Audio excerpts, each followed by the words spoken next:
एक समय की बात है। एक छोटा सा गांव था। उस गांव में एक छोटी सी लड़की नाम रिया रहती थी। रिया बहुत ही प्यारी और चंचल बच्ची थी। उसके गांव में सभी उसे बहुत प्यार करते थे और उसे चंदा के नाम से बुलाते थे। एक दिन रिया को उसके पिता ने बहुत खुश किया।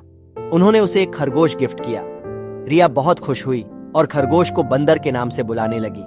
वह दोस्त बन गए और साथ में बहुत मस्ती करने लगे। एक दिन रिया और बंदर एक खेत में खेल रहे थे। खेत के एक कोने में एक गधे का अचानक गहरा खड़ा हो गया। रिया और बंदर उसे देखकर बहुत चकित हुए। बंदर बोला, अरे रिया, ये गधा क्या कर रहा है? हमें जाना चाहिए। रिया ने सोचा कि उसे अपने आप को साबित करने का समय आ गया है। वह बंदर के पास गई और कहा, बंदर भाई, हमें गधे को मदद करनी चाहिए। यह अचानक खड़ा हो गया है और यह गहरा है। बंदर थोड़ी देर सोचने के बाद बोला, रिया, तुम गधे के पीछे जाओ और उसे धीरे धीरे बाहर निकालो। मैं उसे आगे पकड़ रखूंगा। रिया ने बंदर के कहे हुए तरीके का पालन किया और धीरे धीरे गधे के पास गई।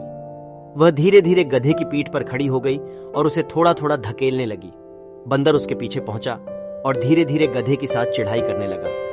गधा थोड़ी देर बाद चढ़ाकर एक छोटी सी खुदाई करने लगा और धीरे धीरे गहराई में उतरने लगा। रिया और बंदर बहुत खुश हुए और गधे के लिए गांव में अधिकारियों को बुलाने चले गए। गांव के लोग आकर देखने लगे और बहुत ही हैरान हुए। गांव के प्रमुख ने पूछा, ये क्या हुआ है? रिया ने बताया, मैंने और बंदर ने इस गधे को बचाया है।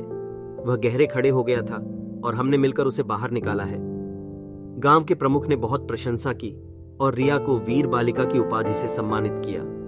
सभी लोग बहुत खुश थे और रिया को गोलू मिठाई खिलाने चले गए। इस कहानी से हमें यह सीख मिलती है कि हमें हमेशा दूसरों की मदद करनी चाहिए, चाहे वह कितनी भी छोटी हो।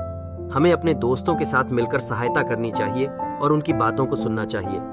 इस तरह हम अपनी क्षमताओं को साबित कर सकते हैं और अच्छाई का प्रदर्शन कर सकते हैं। इस कहानी से हमें यह भी सीख मिलती है कि हमेशा सतर्क रहना चाहिए और अपने पर्यावरण को समझना चाहिए। हमें गहराई की चीजों के साथ सतर्क रहना चाहिए और उन्हें सुरक्षित रखना चाहिए। चंदा, जैसे कि उसे बंदर के रूप में पुकारते थे, बंदर और गधा दोनों ने एक दूसरे की मदद की और साथ में गर्व किया। वे दिखाए गए कि दोस्ती और सहायता हमेशा जीतती हैं और अच्छाई का प्रदर्शन करने में हमारी सबसे बड़ी सफलता होती है।